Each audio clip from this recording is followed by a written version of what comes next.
Saudara-saudara yang dikasihi Tuhan, hidup menyenangkan orang lain adalah penting.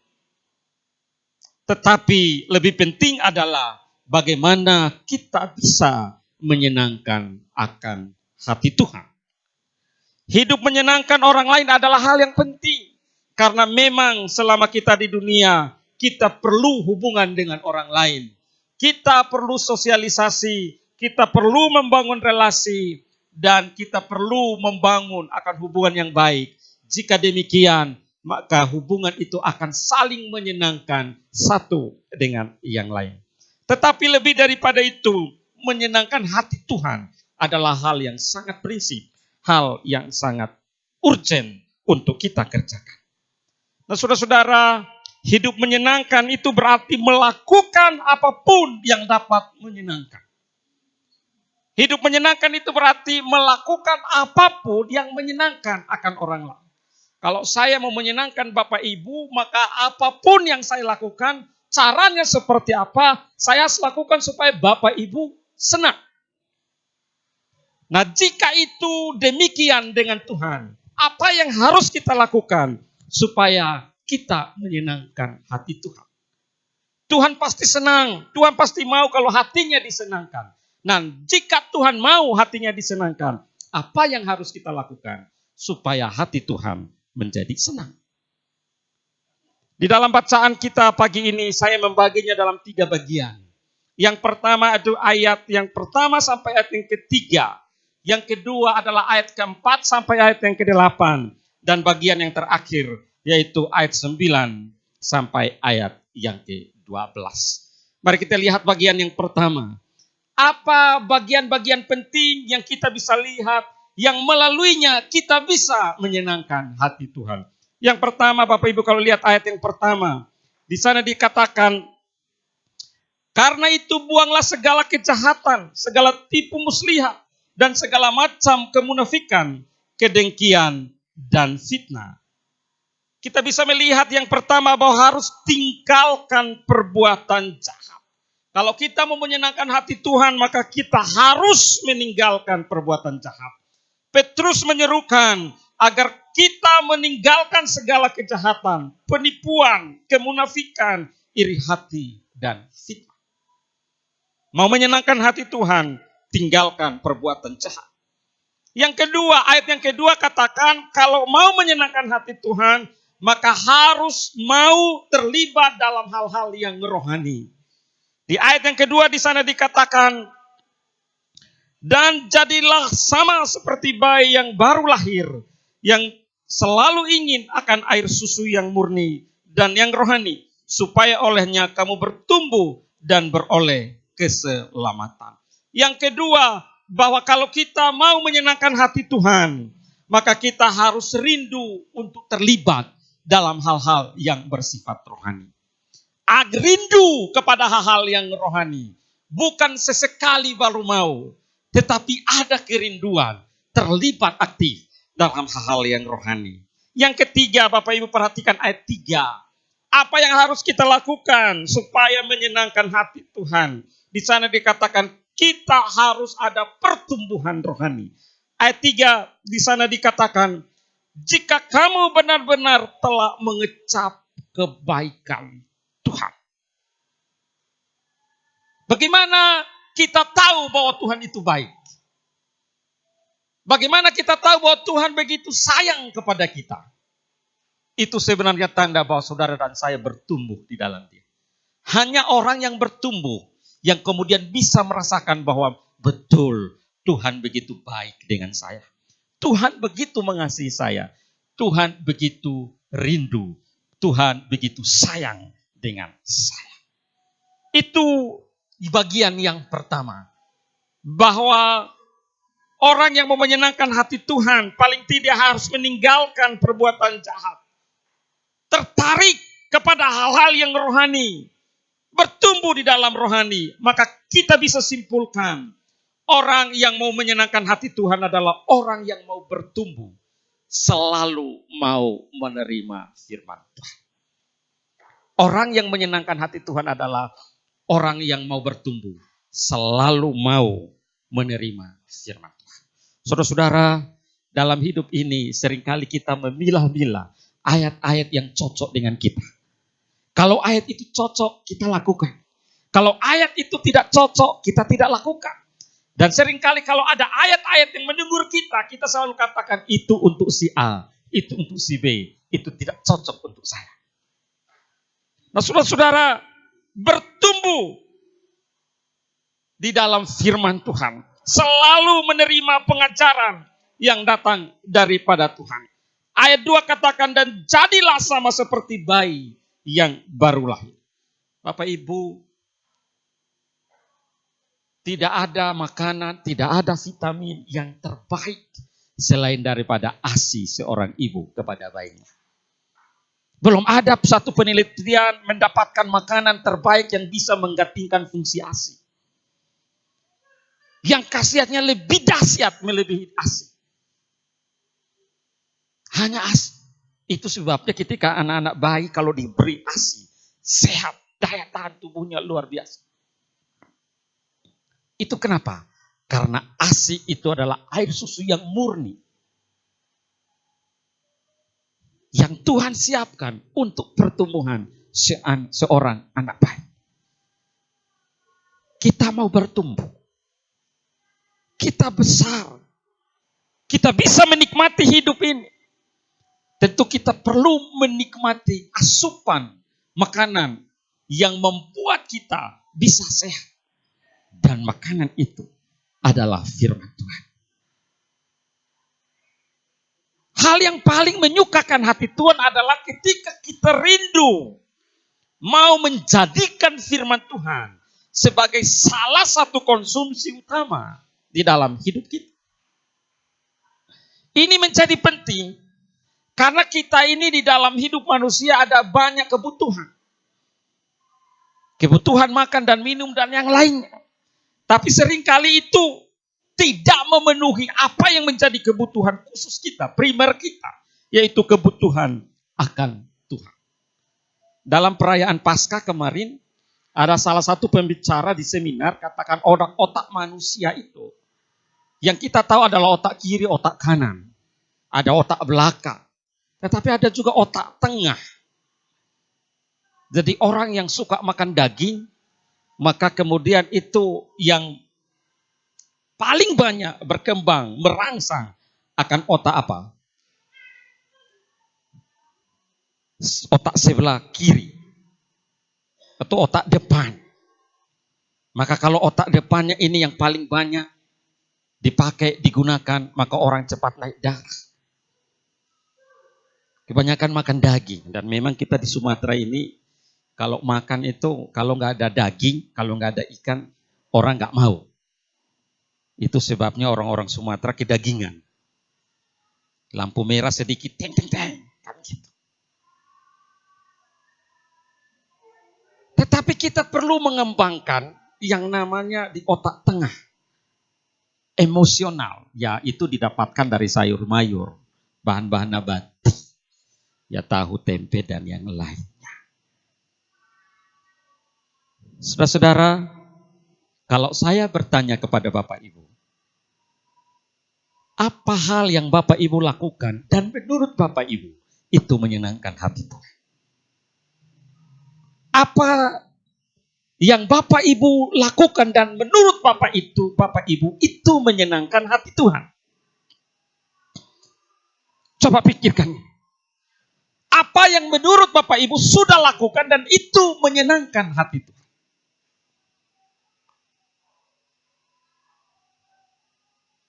Yang Bapak Ibu sudah lakukan untuk menyenangkan hati Tuhan. Kalau menyenangkan istri, ya tiap bulan ibu-ibu selalu senang karena awal bulan dikasih gaji. Untuk menyenangkan suami gampang, menyenangkan anak gampang, memenuhi kebutuhannya selesai. Tetapi menyenangkan hati Tuhan. Apa yang Bapak Ibu dan saya sudah lakukan dan menurut Bapak Ibu itu menyenangkan hati Tuhan.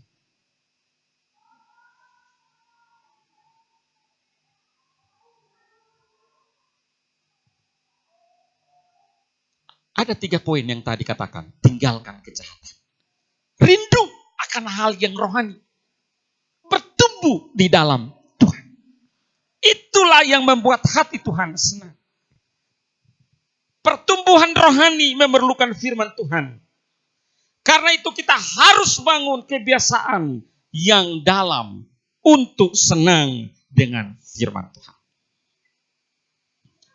Bapak Ibu, sekarang hidup kita ini dikuasai oleh teknologi. Di WA Bapak Ibu itu ada tombol biru. Betul ya? Di WA setiap Bapak Ibu buka ada tombol bulat biru. Itu AI. Bapak Ibu begitu klik, tanya apa saja, semua muncul. Apa saja. Berarti hidup kita sedang dikuasai oleh teknologi. Dan karena dikuasai teknologi membuat orang malas mikir. Membuat apa saja tidak mau. Itu sebabnya kapasitas otak yang 33% kita tidak maksimalkan dengan baik. Otak depannya. Otak depan yang 33% kita tidak maksimalkan. Kucing itu hanya menggunakan otak depannya 3%. Biang itu hanya menggunakan otaknya itu cuma 7%. Simpanse yang paling cerdas menurut dalam dunia perbinatangan. Itu hanya 17%. Manusia 33%. Itu sebabnya kalau orang jalan dan kemudian gak sapa orang lain, berarti dia sama dengan kucing. Dia sama dengan apa? Karena otak depannya ia tidak pakai dengan baik. Jika demikian, bagaimana caranya kita menyenangkan Tuhan? Kalau kapasitas yang Tuhan beri begitu brilian untuk setiap kita, kenapa kita tidak pakai otak yang Tuhan pakai untuk kita menyenangkan hati Tuhan? Itu sebabnya gak heran ketika kita marah dengan anak, kita marah dengan orang lain, kita selalu berkata, di mana otakmu? Di mana otakmu? Bukan gak ada otak, ada otaknya. Tetapi kapasitas yang besar itu tidak dilatih. Otak yang Tuhan kasih tidak dilatih untuk kemudian menyenangkan Tuhan. Ia biarkan. Maka dengar baik, zaman akan terus bertambah. Orang akan makin malas. Karena berpikir kreatif tidak mau. Belajar tidak mau. Mengerjakan sesuatu tidak mau. Karena cari gampang. Tinggal klik AI dapat informasi. Tidak melatih akan otak. Sehingga hal-hal kecil pun selalu tanya teknologi. Hal-hal yang kecil selalu tanya teknologi. Padahal dengan kepikiran yang Tuhan beri, ia bisa pakai untuk mengembangkan diri. Tuhan menciptakan kita segambar serupa dengan dia. Dan karena itu ia mau ciptaannya itu menyenangkan akan dia. Tidak ada ciptaan yang segambar serupa dengan Allah. Hanya manusia. Karena itu ia mau ciptaannya menyenangkan dia. Kenapa orang berlaku jahat? Karena otaknya tidak dipakai. Tidak dipakai untuk berpikir apa tindakan-tindakan yang ia lakukan. Kita harus membangun kebiasaan yang dalam. Rindu untuk firman Tuhan. Itu sebabnya Bapak Ibu, jangan heran ketemu orang, kok orang ini sabar sekali. Kok orang ini gak pernah marah-marah. Padahal disakiti berkali-kali, kok diem aja. Jangan heran, karena pasti orang itu hidup lebih dalam firman Tuhan. Firman Tuhan menguasai dia. Tapi kalau orang mudah emosi, tersulut emosi, pendapatnya tidak diakui, pendapatnya tidak didengarkan dan marah, jangan-jangan ia di luar firman Tuhan. Ia hidup menurut apa yang ia pikirkan. Maka poin yang pertama, untuk menyenangkan Tuhan, hidup menyenangkan Tuhan, yang pertama adalah harus bertumbuh di dalam Tuhan. Tinggalkan kejahatan. Rindu akan hal yang rohani. Bertumbuh di dalam Tuhan. Ini yang pertama. Hal yang kedua, ayat 4 sampai ayat yang ke-8. Apa saja yang kita bisa lihat di dalam ayat-ayat 4 sampai ayat yang ke-8. Yang pertama ayat yang keempat di sana katakan Kristus. Di sana dikatakan Kristus adalah batu yang hidup. Itu sebenarnya bicara bahwa Kristus adalah pondasi hidup manusia.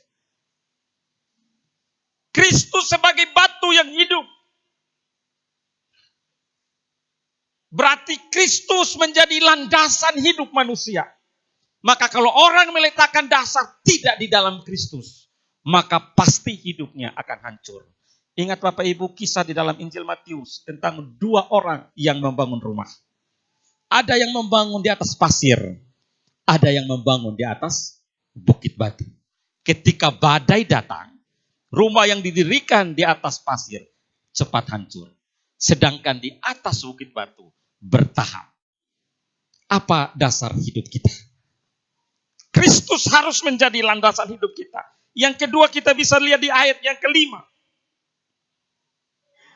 Karena Kristus adalah batu yang hidup, pondasi hidup. Ada banyak orang tidak menganggapnya penting. Kalau Bapak Ibu lihat ayat yang kelima, di sana katakan banyak orang membuang. Banyak orang menolak Kristus. Banyak orang tidak mau hidup di dalam Kristus karena menganggap itu tidak penting. Tetapi Kristus itu adalah pondasi. Justru yang tidak penting menurut dunia, justru itu menjadi sangat penting. Hari ini Bapak Ibu ikut Tuhan, ada banyak orang bilang percuma kau ikut Tuhan. Sia-sia kau menghabiskan waktu ikut Tuhan.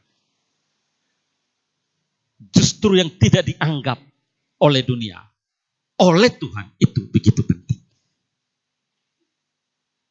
Ayat 5, apa yang bisa katakan di ayat 5? Dan biarlah kamu juga dipergunakan sebagai batu yang hidup. Kristus pondasi.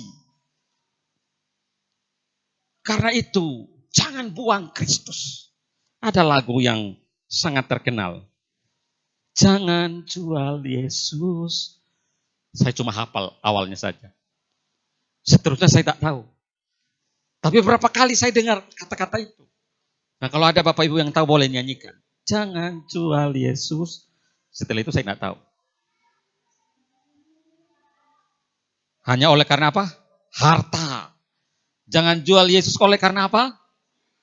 Cinta. Jangan jual Yesus karena apa? Yang lain. Tahta. Dan yang lain.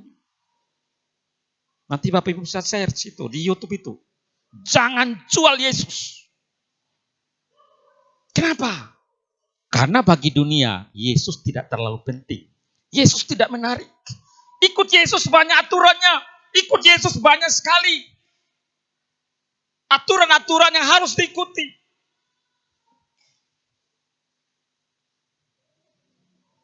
Karena itu, kalau kita mau bertumbuh di dalam Tuhan, maka ayat yang kelima katakan, engkau dan saya harus menjadikan Kristus sebagai pondasi hidup yang luar biasa. Ayat 7 juga sama katakan. Kristus adalah fondasi yang kokoh. Yang tak dapat digantikan oleh apapun juga. Ayat 6 dan ayat 7 berkata demikian. Sebab ada tertulis dalam kitab suci. Sesungguhnya aku meletakkan di Sion sebuah batu yang terpilih. Sebuah batu penjuru yang mahal. Terpilih, mahal. Dan siapa yang percaya kepadanya tidak akan dipermalukan. Ini bicara tentang Kristus sebagai pondasi hidup kita.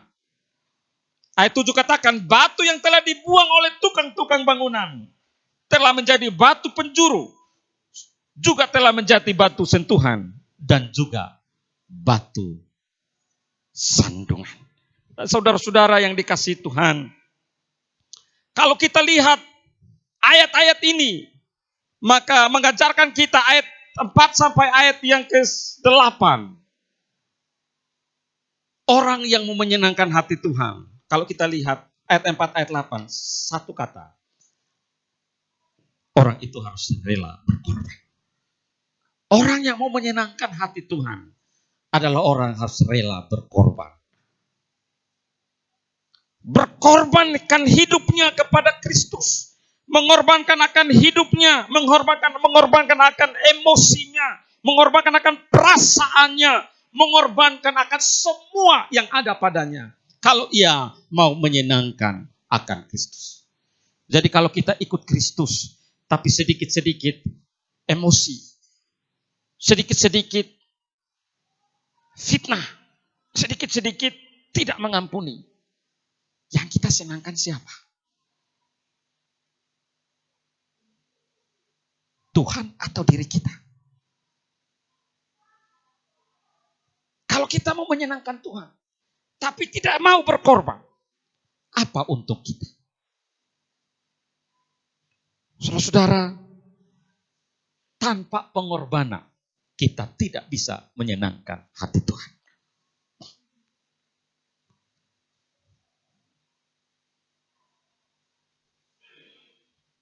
Saya waktu mau menikah sama Ibu Gembala, rela berkorban.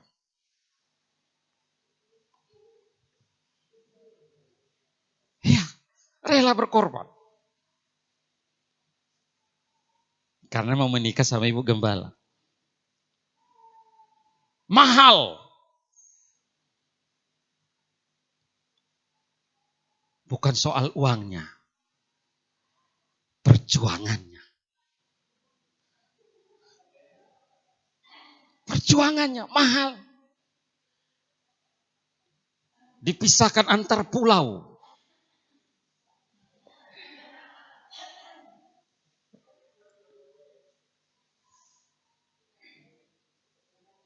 Untung gak antar benua. Ada yang dikorbankan untuk bisa mendapatkan apa yang menjadi harapan. Tidak ada yang kita dapatkan tanpa pengorbanan. Mau menyenangkan Tuhan perlu pengorbanan.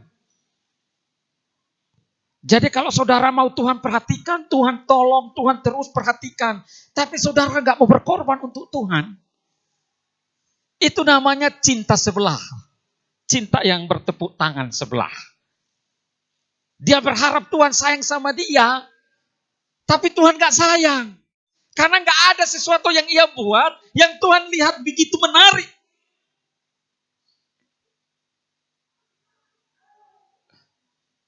Kalau sama-sama cinta berarti ada dua belah pihak berusaha. Untuk menunjukkan bahwa cinta, untuk sayang menunjukkan. Tuhan sudah buat loh. Dirinya sendiri ia beri kepada Bapak Ibu dan saya. Nyawanya ia korbankan.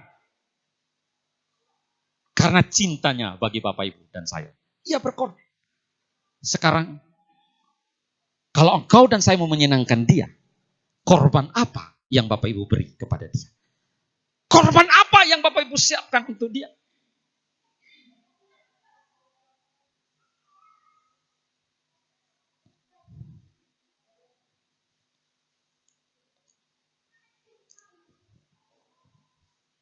Roma 12 ayat 1. Mau menyenangkan hati Tuhan. Paulus katakan, persembahkan hidupmu sebagai persembahan yang kudus. Menyenangkan Tuhan itu apa? Beri hidupmu kepada dia. Pertanyaannya, sudahkah Bapak Ibu beri hidup kepada Tuhan? Seperti apa kita memberi hidup kepada Tuhan?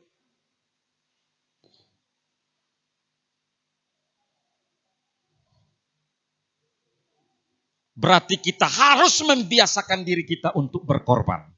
Kalau mau menyenangkan hati Tuhan. Kalau kita tidak membiasakan diri kita berkorban untuk Tuhan, bagaimana kita menyenangkan hati Tuhan? Jadi, jangan merasa rugi ketika ikut Tuhan. Jangan merasa rugi ketika berbuat sesuatu kepada Tuhan. Karena ingat dia sudah berkorban untuk Bapak Ibu dan saya. Yang kita beri tidak sebanding dengan apa yang ia telah kerjakan. Maka untuk menyenangkan hati dia, berkorbanlah. Saya waktu mendapatkan Ibu Gembala berkorban habis-habisan. Menurut saya. Tapi kalau menurut Bapak Ibu pasti beda. Kenapa saya bilang habis-habisan? Karena saya nggak ada keluarga. Sendiri. Jauh merantau. Tidak ada satupun orang bisa bertukar pikiran. Gimana caranya ini? Dalam ketidakmengertian soal budaya, harus berjuang. Kalau sama-sama satu budaya, oh nanti begini, mudah. Bagaimana kalau dengan beda budaya? Gak tahu sama sekali. Maka perlu pengorbanan. Dan saya percaya, menyenangkan seseorang kalau tidak ada pengorbanan. Maka saudara sedang berharap sesuatu terjadi. Tetapi itu tadi, tidak mau buat apa-apa.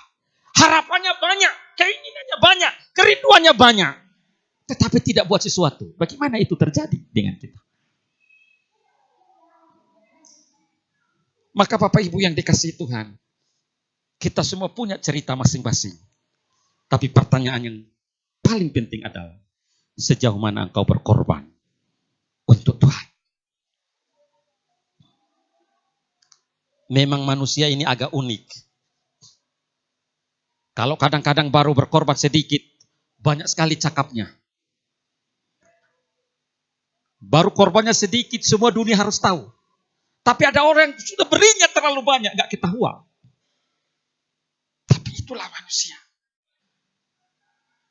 Maka penting, siapkan hidupmu. Kalau kau mau menyenangkan Tuhan, maka berkorbanlah kepada Tuhan. Yang ketiga, bagian yang ketiga ayat 9 sampai ayat 12. Ayat yang ke-9 dikatakan, engkau dan saya adalah orang pilihan, bangsa pilihan. Kita adalah orang-orang pilihan. Ayat 9 juga katakan imamat yang rajani. Apa maksudnya imamat yang rajani? Saudara dan saya selain umat pilihan, orang pilihan, kita punya akses langsung kepada Kristus. Tidak perlu perantara yang lain. Imamat yang rajani itu maksudnya aksesnya langsung, ngomongnya langsung, doanya langsung kepada Kristus. Gak melalui perantara-perantara yang lain.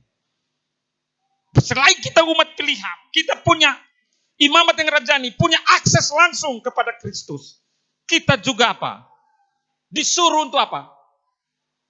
Memancarkan akan kebaikan Allah. Ceritakan akan kebaikan Allah. Karena kita sudah dipanggil dari kegelapan kepada terangnya yang ajaib. Itu berarti saudara orang pilihan, punya akses langsung dengan Kristus. Kenapa kita tidak berjuang untuk menyenangkan hati Tuhan? Kenapa kita tidak berkorban untuk menyenangkan hati Tuhan? Kenapa kita hanya berharap orang lain menyenangkan kita? Kita tidak pernah berjuang untuk menyenangkan akan Tuhan.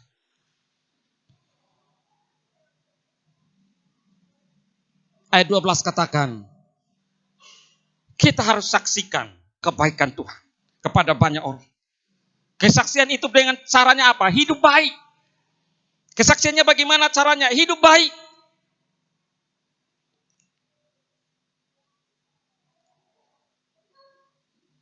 Maka kalau kita simpulkan ayat 8 sampai ayat 12, orang yang menyenangkan hati Tuhan itu adalah satu kata, orang yang suka bersaksi. Jadi bagian pertama di sana dikatakan orang menyenangkan hati Tuhan adalah apa? Orang yang bertumbuh dalam Tuhan. Yang kedua, bagian kedua, orang yang menyenangkan hati Tuhan adalah orang yang berkorban. Orang yang menyenangkan hati Tuhan, bagian ketiga adalah orang yang bersaksi bahwa Tuhan begitu baik dalam hidupnya. Cara kita menyenangkan hati Tuhan, bertumbuhlah di dalam Dia. Kalau bertumbuh dalam Dia, tinggalkan kejahatan. Kalau bertumbuh di dalam Dia, suka dengan hal yang rohani. Kalau menyenangkan, mau menyenangkan hati Tuhan, berkorbanlah. Ada harga yang harus dibayar. Jadikan Kristus sebagai pondasi hidup kita. Kalau mau menyenangkan hati Tuhan, bersaksilah melalui hidupmu bahwa Kristus sudah menebus akan hidupmu dan saya. Itu yang Tuhan mau bagi Bapak, Ibu, dan saya. Tuhan telah memilih kita menjadi anak-anaknya. Ia mau kita menceritakan tentang kebaikannya bagi dunia ini. Berarti kalau kita tidak bersaksi, berarti kita ini adalah orang yang tidak tahu berterima kasih bahwa Tuhan begitu menyayangi akan kita. Kesimpulannya adalah hidup yang menyenangkan Tuhan adalah hidup yang bertumbuh dalam firman. Selama kita tidak bertumbuh dalam firman, pasti kita tidak menyenangkan Tuhan. Selama kita tidak mau melibatkan diri dalam hal rohani, kita sedang di luar daripada apa? Daripada apa yang Tuhan mau. Maka rajinlah berdoa, rajinlah baca firman Tuhan, dalamilah PA, rajinlah komsel, rajinlah ibadah. Hal-hal yang rohani, karena itu menyenangkan hati Tuhan. Di dalamnya suka tidak suka, engkau pasti bertumbuh. Bagaimana kita mau bertumbuh kalau hanya hari Minggu begini dengar khotbah? Saudara tidak akan dapat apa-apa. Maka mau bertumbuh dalam Tuhan, menyenangkan Tuhan, kasih diri, korbankan waktumu, beri dirimu, berkorban. Waktu, hidupmu, semuanya untuk menyenangkan Tuhan. Jika sudah engkau lakukan, menyenangkan Tuhan adalah saksikanlah kemurahan Tuhan, kebaikan Tuhan untuk semua orang. Tidak peduli siapapun juga. Harus berani bersaksi bahwa Tuhan baik. Tuhan mengasihi Bapak, Ibu, dan saya. Biarlah kita menjadi pribadi-pribadi yang menyenangkan hati Tuhan. Amin. Ibu-ibu sudah menyenangkan hati suami semua? Amin. Ibu-ibu sudah menyenangkan hati suami? Gak ada yang jawab. Bapak-bapak sudah menyenangkan hati ibu? Gak ada juga. Bapak-bapak sudah menyenangkan hati ibu-ibu? Hah? Amin. Anak-anak sudah menyenangkan hati orang tua? Belum. Senangkanlah.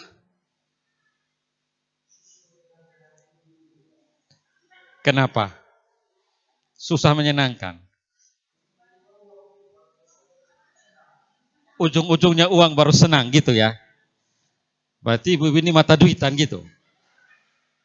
Hah? Berarti kalau nengok uang matanya cerah, wajahnya cerah. Berarti belum berkorban, Pak. Belum berkorban, Pak. Waktu pertama Pak, korbannya luar biasa, Pak. Untuk dapatkannya itu korbannya luar biasa, Pak. Setelah dapatkan, korbannya mulai berkurang. Nah, ini hati-hati. Untuk sesuatu yang belum didapatkan, rela mati-matian. Tapi setelah mendapatkan, santai. Waktu orang memancing ikan, berseharian pun dia rela, sabar. Tapi setelah dia dapat ikan, apakah dia tetap sabar dan melihatnya? Dia sabar dan perhatikan gitu? Enggak. Tapi waktu dia belum mendapatkan, sabarnya luar biasa. Ini terbalik dengan kesabaran Tuhan. Ia sudah dapatkan kita. Karena dia pemilik kita, maka dia sangat sabar dengan Bapak Ibu dan saya. Jadi kalau Bapak Ibu nggak sabar dengan Tuhan, kalau Bapak Ibu nggak sabar dengan Tuhan, berarti sia-sia karya Tuhan dalam hidup Bapak Ibu. Sabarlah ikut Tuhan. Kalau saya tambah lagi khotbah setengah jam masih sabar? Hah? Udah selesai bahan saya khotbah. Kalau saya tambah lagi setengah jam masih sabar?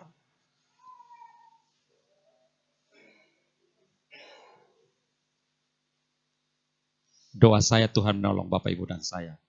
Jadilah pribadi yang menyenangkan Tuhan. 3 poin penting. Kalau menyenangkan Tuhan, bertumbuh dalam Tuhan, maka yang kau lakukan pasti menyenangkan Dia. Bagaimana caranya bertumbuh? Tinggalkan kejahatan. Hal-hal yang rohani penting bagimu. Jangan anggap sepele. Jadikan itu. Yang kedua, mau bertumbuh dalam Tuhan dan menyenangkan Tuhan, berkorban untuk Tuhan. Beri hidupmu. Jangan setengah-setengah. Jangan lagi senang kasih, lagi nggak senang tarik diri. Ikut Tuhan bukan seperti ingus yang naik turun, macam teh celup. Orang banyak ikut Tuhan itu macam teh celup. Lah, bukan. Rela berkorban. Yang ketiga, menyenangkan hati Tuhan. Bersaksilah. Jangan semua kebaikan Tuhan tumpuk untuk diri Bapak Ibu sendiri. Tumpukan. Kalau numpuk sedia semua kebaikan untuk diri sendiri itu busuk. Bapak Ibu, Tuhan kasih kita semua organ tubuh luar biasa. Ada yang masuk, ada yang keluar. Betul? Bapak Ibu bayangkan kalau itu semua masuk tidak ada pembuangan. Mati. Itu berarti Tuhan kasih, saksikan. Tuhan beri, saksikan. Tuhan beri, saksikan. Jangan ditimbun. Terlalu banyak kebaikan Tuhan. Tapi kita diam. Lihat tetangga sedang kesulitan, dia perlu motivasi, dia perlu doa, dia perlu pertolongan, kita diam. Padahal mungkin dia hanya perlu sentuhan tangan kita. Hatinya sudah dibesarkan. Jangan biarkan semua kebaikan Tuhan terhenti kepada kita. Jika demikian, maka pasti kita tidak menyenangkan Tuhan. Jadilah pribadi-pribadi yang menyenangkan Tuhan. Tuhan memberkati kita.